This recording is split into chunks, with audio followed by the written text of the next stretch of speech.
Inni ma'aka ya masrur. Bismillahirrahmanirrahim. Assalamualaikum warahmatullahi wabarakatuh.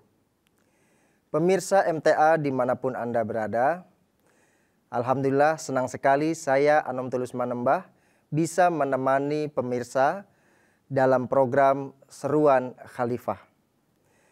Pada kesempatan hari ini merupakan episode pertama dari pembahasan khutbah Jum'ah Hadrat Khalifatul Masih Ayyadullah bin Nasir Aziz pada tanggal 25 Agustus 2023 yang beliau sampaikan di Masjid Al-Mubarak, Tilford, UK, di mana Huzur membahas berkaitan dengan tema hakikat taubat dan istighfar. Pemirsa MTA yang dirahmati Allah Subhanahu wa Ta'ala, Huzur menyampaikan di dalam khutbahnya bahwa setiap manusia yang lahir tidaklah mungkin bisa sempurna. Kesempurnaan manusia nanti akan berkembang sesuai dengan pengetahuan yang mereka dapatkan. Huzur bersabda di dalam khutbahnya, manusia tidaklah sempurna. Perkembangan manusia terjadi perlahan-lahan beriringan dengan perkembangan pengetahuan. Huzur di dalam khutbahnya menjelaskan sabdanya dengan sebuah permisalan. Seperti seorang bayi yang baru lahir, tentu bayi tersebut tidak akan memiliki pengetahuan yang sempurna. Bahkan ia lahir dalam kondisi yang sangat lemah, memerlukan bantuan dari orang lain. Di dalam masa perkembangannya, bayi menjadi anak-anak, kemudian balita, dewasa, dan kemudian tua. Perkembangan itulah yang menjadikan atau menambah pengetahuan bagi dirinya. Tetapi walaupun manusia lahir tidak dengan sempurna, tetapi dapat dipastikan menurut Huzur, setiap manusia yang lahir itu semuanya memiliki fitrat yang suci. Nah, lingkungan dari orang tersebutlah kemudian yang akan merubah segalanya. Seperti di dalam hadis Nabi Muhammad SAW, beliau bersabda, seorang anak yang lahir, dia itu sebenarnya fitratnya adalah Islam. Tetapi orang tuanya lah yang mengubahnya menjadi Majusi, Yahudi, dan juga Nasrani. Jadi, ketika manusia baru lahir, berfitrat suci, lingkungan yang terdekatnya lah yang akan mengubah dirinya. Huzur di dalam khutbahnya menyebutkan bahwa awalnya setiap manusia yang lahir adalah suci. Lalu kondisi sekelilingnya lah yang membuat dia melakukan hal-hal yang dilarang oleh Tuhan. Namun manusia yang baik dia akan sadar bahwa ia telah melakukan kesalahan. Maka ia harus keluar dari kondisi yang buruk tersebut lalu kembali kepada Tuhan. Huzur menyampaikan, jika seseorang yang dalam perkembangannya mengalami hal-hal buruk atau melakukan dosa, melanggar perintah dari Allah Subhanahu wa Ta'ala, melakukan hal-hal yang dilarang oleh Allah Subhanahu wa Ta'ala, lalu dia sadar terhadap perbuatannya yang salah itu dan dia berusaha kembali kepada Allah Subhanahu wa Ta'ala, maka Huzur sampaikan bahwa orang itu telah berhasil melihat keburukan yang ada pada dirinya sendiri. Nah, ini juga merupakan sebuah catatan bagi kita bahwa sebenarnya seseorang yang bertaubat hasilnya bukan malah merasakan bahwa dirinya itu menjadi orang yang paling bertakwa atau menjadi orang yang paling saleh. Tetapi tidak, dia malah menyadari bahwa di setiap diri manusia terdapat banyak keburukan. Dan berdasarkan keridhaan Allah Subhanahu wa Ta'ala atau pertolongan dari Allah Subhanahu wa Ta'ala lah dia kemudian berhasil keluar dari keburukan tersebut. Pemirsa MTA, karena kondisi seperti itulah ketika manusia jatuh dalam keburukan, maka diperlukanlah taubat. ketika manusia jatuh dalam keburukan. Contohnya, manusia ada seseorang yang mencuri. Ketika dia melakukan perbuatan mencuri, maka di dalam hatinya, di dalam benak sanubarinya, dia pasti akan menyangkal perbuatannya itu sebagai perbuatan yang buruk. Pasti dia akan mengatakan, kamu jangan melakukan perbuatan mencuri seperti ini. Nah, inilah sifat sebenarnya alami yang dimiliki oleh manusia. Kemudian setelah dia merasa bahwa ini adalah perbuatan yang tidak baik, ia ingin memperbaiki kondisi buruk tersebut. Ia ingin kembali lagi kepada Allah Subhanahu wa Ta'ala, bahkan ia ingin mengganti perbuatan buruk tersebut menjadi perbuatan yang akhlakul karimah. Nah, inilah pemirsa berkaitan dengan taubat. Lalu taubat seperti apa yang dikehendaki oleh Allah Subhanahu wa Ta'ala?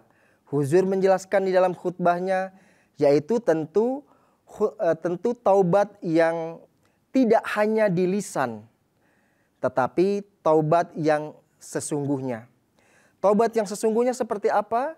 Huzur menyampaikan sebagai berikut. Penyesalan dan rasa malu dari melakukan keburukan, lalu kembali kepada Tuhan, bahkan ia menggantinya dengan akhlak-akhlak mulia dan amalan-amalan yang suci. Nah, jika manusia yang tentunya setiap manusia pernah berbuat kesalahan, lalu dia mau kembali kepada Allah Subhanahu wa Ta'ala, lalu menggantikan perbuatan yang buruk itu dengan perbuatan yang baik, yang suci, maka Allah Ta'ala berjanji akan mencintai orang yang bertaubat. Ini berbeda sekali dengan kebiasaan manusia. Jika manusia disakiti oleh orang lain, kemudian orang lain itu telah meminta maaf kepadanya, apa yang dikatakan manusia itu, dia akan katakan kepada orang yang menyakitinya, baik, kamu akan saya maafkan, tetapi saya tidak ingin lagi berteman dengan kamu. Atau saya tidak ingin lagi melihat kamu berada di dekat saya. Tetapi hal itu berbanding terbalik dengan Allah Subhanahu wa Ta'ala. Ketika manusia berbuat dosa, melanggar perintah dari Allah Ta'ala, lalu manusia itu mau kembali kepada Allah Ta'ala sangat senang.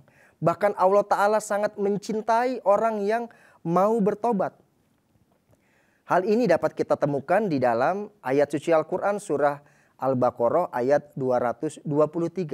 Di mana Allah Subhanahu wa Ta'ala berfirman, A'udzubillahi minasyaitonirrajim, Innallaha yuhibbut tawabina wa yuhibbul mutatahhirin. Yaitu sesungguhnya Allah Ta'ala mencintai orang-orang yang bertaubat. Dan Allah Subhanahu wa Ta'ala mencintai orang-orang yang memperbaiki dirinya. Nah, di dalam ayat ini jelas Allah Ta'ala bukan malah membenci atau bersikap seperti manusia tadi, tidak ingin berkawan dengan hambanya. Ketika manusia bertobat, Allah Ta'ala malah mencintainya, bahkan semakin mengasihi dia. Di mana di dalam sabda Nabi Muhammad SAW, Nabi pernah bersabda, seseorang yang bertaubat, maka dia seperti tidak memiliki dosa lagi. Di dalam kitab Ibnu Majah. Lalu adakah jaminan dari Allah Subhanahu wa Ta'ala bahwa Allah Ta'ala akan senantiasa menerima taubat seseorang? Huzur mengambil surah An-Nisa ayat 65 untuk menjelaskan hal ini. Di mana Allah Ta'ala berfirman, lawajadullahu tawabar rahima, yaitu niscaya kalian akan mendapati Allah Subhanahu wa Ta'ala Maha penerima taubat dan Maha penyayang. Nah, ini merupakan kebaikan dan keberuntungan manusia. Dia sudah berbuat salah, kemudian dia meminta maaf, maka Allah Ta'ala berjanji memberikan maaf itu. Bahkan Allah Ta'ala berjanji akan menyayangi orang yang bertobat. Maka salah jika beranggapan, jika ada orang bertobat kemudian dianggap sebelah mata, dianggap negatif. Tidak. Di mata Allah Subhanahu wa Ta'ala, Allah Ta'ala menerima orang yang bertobat, bahkan mencintai orang yang bertobat. Hazrat Khalifah di dalam khutbahnya beliau menjelaskan tentang kemanfaatan orang yang bertobat kemudian dicintai oleh Allah Subhanahu wa taala. Hazrat Khalifah bersabda, Allah akan mencintainya. Berarti, kata Hazrat Khalifah, kecenderungan-kecenderungan untuk berbuat dosa tidak akan sampai membuat dia kembali jatuh kepada dosa tersebut.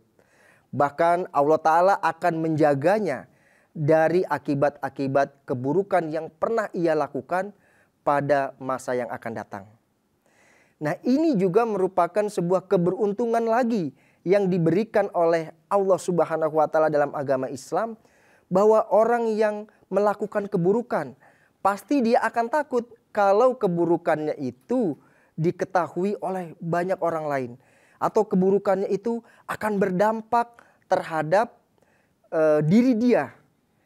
Di mana di sini Allah Subhanahu wa taala akan berjanji menjaga akibat-akibat buruk atau dampak-dampak yang diakibatkan dari keburukan yang ia telah lakukan.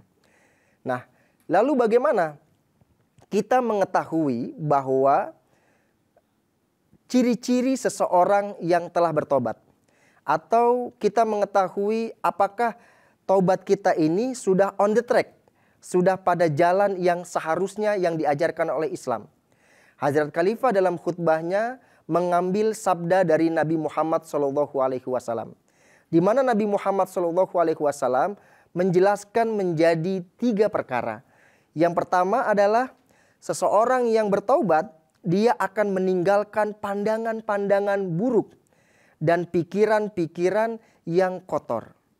Yang kedua, akan ada penyesalan dan rasa malu terhadap keburukan yang pernah ia lakukan. Dan ini menurut Hazrat Khalifah adalah taubatan nasuhah, taubatan yang hakiki. Dan yang ketiga adalah adanya iradah atau keinginan yang kuat untuk meninggalkan perbuatan tersebut. Bahkan orang tersebut akan merasa jijik jika melihat keburukan tersebut. Lalu Hazrat Khalifah menjelaskan keburukan-keburukan itu haruslah dia rubah menjadi akhlak-akhlak yang baik. Nah, lalu apa saja hal-hal yang harus kita lakukan ketika kita bertobat? Ketika seseorang bertobat kepada Allah Subhanahu wa taala, tadi telah saya sampaikan berdasarkan dari apa yang disampaikan oleh Huzur, orang yang bertobat pasti oleh Allah Ta'ala itu akan diterima tobatnya. Bahkan jika benar-benar tobatannya nasuhah, Allah Ta'ala akan mencintainya. Tetapi masih ada peluang bahwa orang tersebut akan jatuh pada dosa yang sama. Maka untuk menghindari itu, Huzur menjelaskan manusia perlu untuk beristighfar.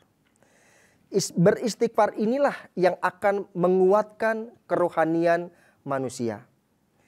Hazrat Khalifah bersabda dalam khutbah tersebut, dengan beristighfar, manusia akan berupaya untuk menutupi dan menekan gejolak-gejolak dan pikiran-pikiran yang menjadi penghalang antara dia dengan Allah Ta'ala. Untuk memperoleh kekuatan, maka diperlukanlah istighfar. Yang dalam kata lain adalah istimdad atau memohon bantuan. Atau dalam istilah yang lain dikatakan isti'adat atau memohon pertolongan kepada Allah Subhanahu wa taala. Maka Hazrat Khalifah menjelaskan berkali-kali, tidak ada taubatan yang hakiki yang dapat dilakukan manusia agar terhindar dari dosa jika tidak ada pertolongan dari Allah Ta'ala. Tidak ada kemampuan dari manusia untuk terhindar dari dosa kecuali berdasarkan pertolongan dari Allah Subhanahu wa taala. Maka dari itu pemirsa MTA, Huzur, Hazrat Khalifah kita yang tercinta mengajak kita untuk senantiasa beristighfar, untuk senantiasa mensucikan diri kita. Hazrat Khalifah bersabda di dalam khutbah beliau, seorang yang telah baiat harus melakukan perubahan suci di dalam dirinya dengan beristighfar melalui taubatan yang ia lakukan. Sehingga pertaubatan itu, istighfar itu akan menimbulkan dampak. Dampaknya seperti apa? Huzur menjelaskan. Begitu besar dampaknya sehingga ketika ia harus dimasukkan ke dalam neraka, dipaksa untuk melakukan perbuatan-perbuatan yang buruk, walaupun ia harus dimasukkan ke dalam neraka, maka sekali-kali ia tidak akan mau melakukan perbuatan buruk itu kembali.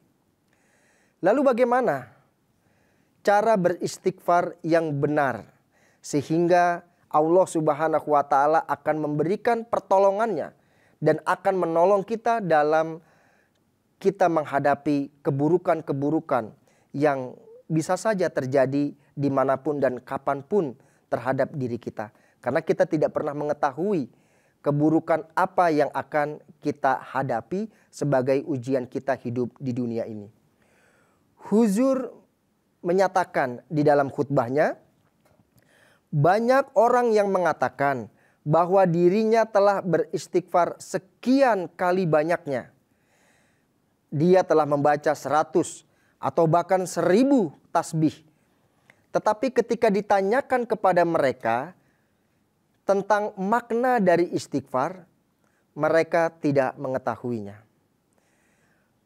Maka jika cara-cara seperti itu dilakukan, Huzur memberikan petunjuk. Bacaan itu hanyalah di lisan saja. Ingatlah bahwa yang sampai kepada Tuhan adalah sesuatu yang keluar dari kalbu. Maka panjatkanlah doa-doa kehadirat Allah Ta'ala dengan bahasa sendiri. Karena hal ini akan membekas di dalam hati. Lidah akan memberikan kesaksian akan apa yang dinyatakan di dalam hati. Nah, maka pemirsa MTA, bukan berarti tidak penting kita membaca tasbih, tetapi bukan itu tujuannya. Bukan berlomba-lomba seberapa banyak kita melantunkan bacaan tasbih. Tetapi yang menjadi catatan khusus dari hadirat khalifah adalah apakah yang kita baca itu akan menyentuh ke dalam kalbu kita atau tidak.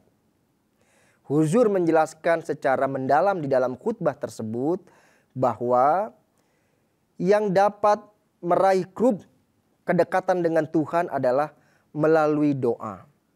Jika seseorang beristighfar, memohon ampun kepada Allah Ta'ala, lalu meminta pertolongan dari Allah Subhanahu wa Ta'ala melalui doa-doa, melalui bahasanya sendiri, maka itu akan sampai ke dalam kalbu manusia.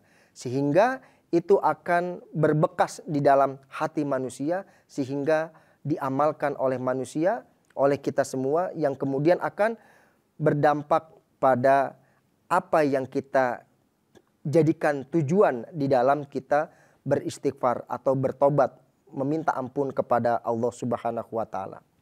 Nah, pemirsa yang dirahmati oleh Allah Subhanahu wa Ta'ala, poin-poin yang dapat kita ambil dari khutbah Huzur yang beliau sampaikan pada tanggal 25 Agustus 2023. Nanti pemirsa bisa menyimak kembali khutbah tersebut di tayangan channel MTA Indonesia.